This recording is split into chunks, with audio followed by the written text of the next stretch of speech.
Hi friends, ఎలా ఉన్నారు? సంవత్సరం నుంచి వీడియోస్ పెట్టలేనందుకు సారీ. కొన్ని పర్సనల్ రీజన్స్ వల్ల వీడియోస్ రాలేదు, కానీ ఇక్కడి నుంచి వారానికి ఒక వీడియో అయినా పక్కాగా వస్తుంది. ఈరోజు మన టాపిక్ వచ్చేసరికి బడ్జెట్ కార్స్, అంటే 10 లక్షల లోపల ఉన్న కార్స్లో మనం లాంగ్ రైడ్ చేయగలమా, చేస్తే తీసుకోవాల్సిన ప్రికాషనరీ మెథడ్స్, అలానే ఇంపార్టెంట్ సామాన్లు ఏమేమి క్యారీ చేస్తే బాగుంటుంది అన్న దాని మీద ఈరోజు డిస్కషన్ చేద్దాం.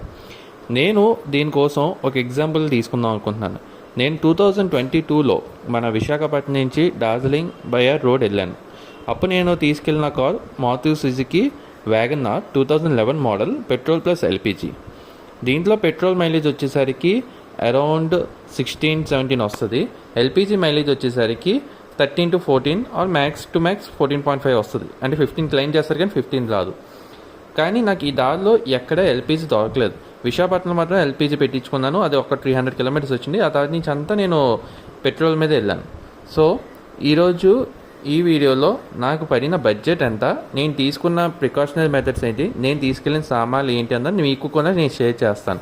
అలానే లాస్ట్లో ఒకవేళ మీరు ఏదైనా కార్ తీసుకెళ్తే ఆ కార్కి మీరు ముందుగా ఏమైనా చేయించుకోవాల్సిన వర్క్లు ఉంటే ఆ వర్క్స్ కూడా ఏంటన్నది చెప్తాను. అలానే కొన్ని టిప్స్ అండ్ ట్రిక్స్ చెప్తాను. దాంతో మీకు ఏంటంటే బడ్జెట్ కూడా బాగా, మీరు తీసుకెళ్లే వెహికల్ 7 years కంటే పాతలు కాకుండా చూసుకోండి. ఇది ఫస్ట్ థింగ్. ఎందుకంటే 7 years దాటిన కాడి నుంచి వెహికల్లో పార్ట్స్ అనేది డ్యామేజ్ అవ్వడం కొద్దిగా ఎక్కువగా ఉంటుంది. దీనివల్ల ఏంటంటే మీ ట్రిప్లో మీరు ఈ ఎంజాయ్ చేసేదానికంట ప్రాబ్లం అంటే షోరూమ్లు ఇవన్నీ తిరిగే ఖర్చులే ఎక్కువ అయిపోతాయి. సో 7 years దాటకుండా చూసుకోండి. లేదంటే మా వల్ల కాదు, మా వెహికల్ కొంచెం పాతదే అంటే దానికి కూడా ఏం చేయాలో నేను చెప్తాను. ఫస్ట్ థింగ్, మీరు ఏ వెహికల్ అయినా తీసుకెళ్లే ముందు షోరూమ్ కానీ లేదు అంటే మీకు తెలిసిన బాగా మెకానిక్ కానీ తీసుకెళ్ళి వెహికల్ చూపించి చెప్పండి. For example, me trip 4000 kilometres అంటే 4,000 to 5,000 కిలోమీటర్స్ ట్రిప్ ఉందండి, దీన్ని బట్టి చెక్ చేయండి అంటే వాళ్ళు చెక్ చేస్తారు. దీంట్లో మీరు కూడా తెలుసుకోవాల్సిన చెక్ పారామీటర్స్ ఏంటంటే, ఫస్ట్ థింగ్ ఇంజిన్ ఆయిల్. మీ ఒక vehicle 5,000 kilometres more than 3,000 kilometres తిరుగుతుంది అనిపిస్తే మీకు ముందు ఎప్పుడు సర్వీస్ చేయించో చూసుకోండి. ఏదైనా 5,000 కిలోమీటర్స్ అన్నది మీకు సేఫ్ సైడ్ ఉండాలి. అంటే మీరు ఆల్రెడీ సర్వీస్ చేయించి 5,000 కిలోమీటర్స్ తిరిగేశారనుకోండి, నా సజెషన్ ఏంటంటే వెహికల్ ఒక ఇంజిన్ ఆయిల్ చేయించుకోవడం మంచిది. ఇంజిన్ ఆయిల్ ఒక 5,000 లోపలే తిరిగారు అనుకోండి సర్వీస్ చేయించి, అప్పుడు మీరు హ్యాపీగా తీసుకొచ్చి అప్పుడు సర్వీస్ చేయించుకోవచ్చు. నెక్స్ట్, కూలెంట్ అన్నది మీరు 1 year దాటేసింది అనుకోండి, కూలెంట్ వేయించి కొత్త కూలెంట్ వేయించుకోండి. మొత్తం డ్రైన్ చేంజెస్ కూలెంట్ వేయించుకోండి. దీనివల్ల ఏంటంటే మీకు ఏసీ బాగుంటుంది, అలానే ఇంజన్ ఒక కూలింగ్ కూడా బాగుంటుంది. రీజన్ ఏంటంటే నేను చెప్తాను. ఎందుకంటే మీకు వెహికల్ రన్నింగ్ చాలా ఎక్కువ ఉంటుంది. దానివల్ల మీకు వెహికల్ రన్నింగ్ ఎంత ఉంటుంది అన్నది నేను వచ్చే వీడియోలో చెప్తాను. తర్వాత ఇంజన్ అయిపోయింది షాకర్స్, అంటే సస్పెన్షన్. వాళ్ళకి చెకింగ్ పారామీటర్స్ ఉంటుంది. యాక్చువల్గా వెహికల్ ఊపి చూస్తారు అన్నమాట సస్పెన్షన్ బాగుందా లేదా అని.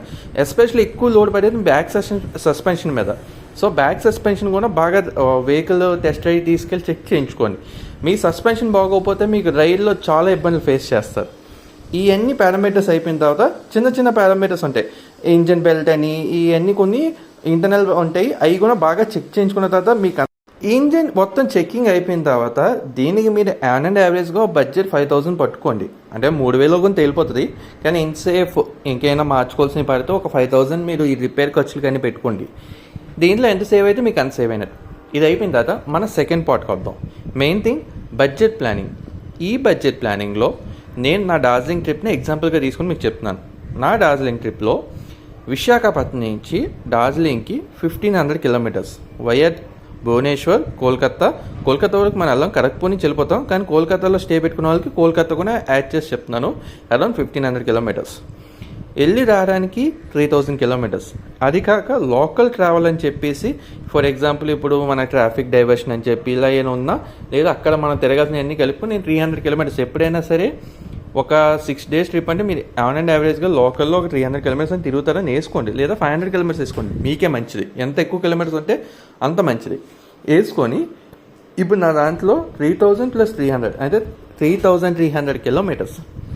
దీన్ని మనం ఫ్యూల్ క్యాలిక్యులేషన్ ఎలా చేసుకోవాలంటే, ఫర్ ఎగ్జాంపుల్ ఇప్పుడు మన ఏపీలో ఫ్యూల్ కాస్ట్ అన్నది 108 రూపీస్ ఉంది. కానీ నేను ట్రావెల్ చేసినప్పుడు ఆల్మోస్ట్ 111 రూపీస్ ఉంటుంది పెట్రోల్. ఈ మధ్య తగ్గింది. సో కానీ మన స్టేట్ దాటిన తర్వాత ఫ్యూల్ కాస్ట్ అన్నది చాలా వరకు తక్కువే, అందరికీ 110 లోపలే ఉంటుంది, మనది అప్పుడు ఎక్కువ ఉండేది. సో నేను ఎలా క్యాలిక్యులేట్ చేసుకున్నాను అంటే టైంలో 107 రూపీస్, అంటే యావరేజ్ 107 రూపీస్.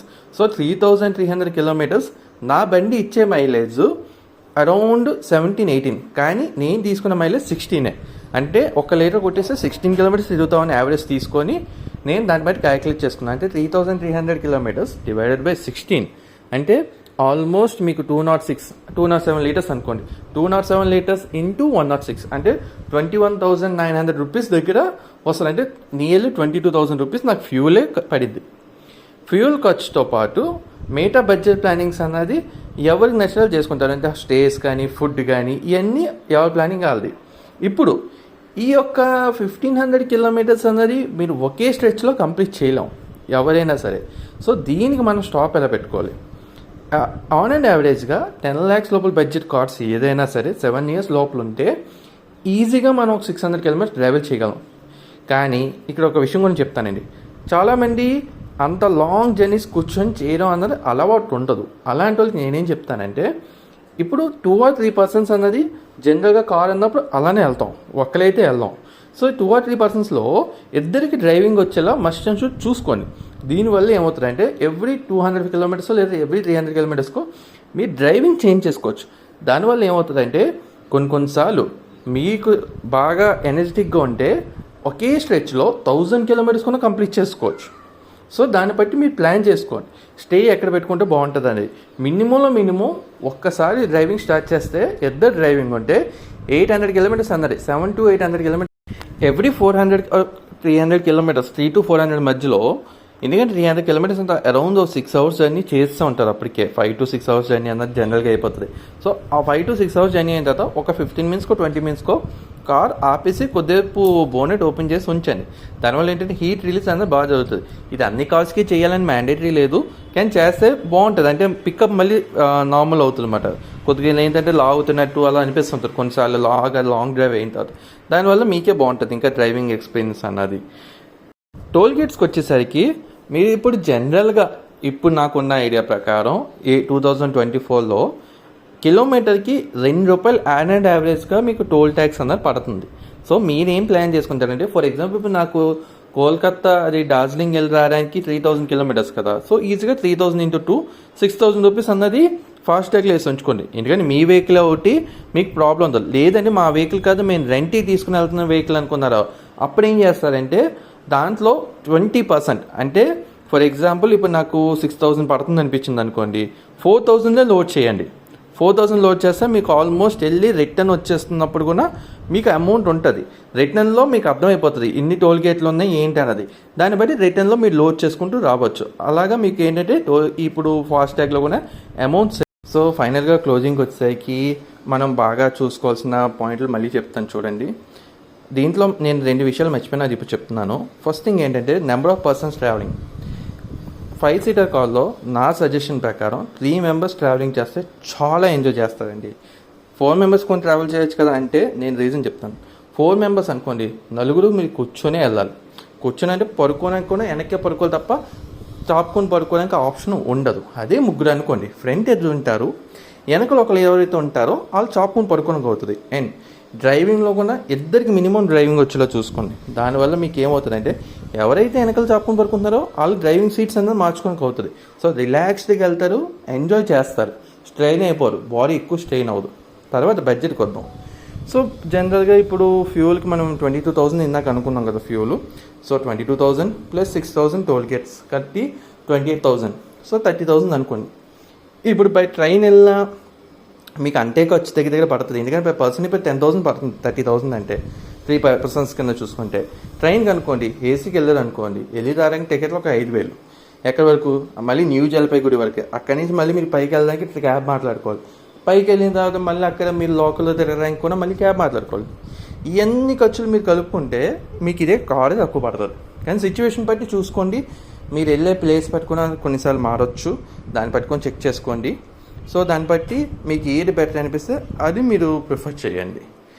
ఇదే ఫ్రెండ్స్, ఈ వీడియోకి అయితే మళ్ళీ వచ్చే వీడియో వరకు మీకు ఏమైనా డౌట్స్ ఉంటే నాకు కామెంట్ సెక్షన్లో చెప్పండి, నేను దానికి ఆన్సర్స్ ఇస్తాను.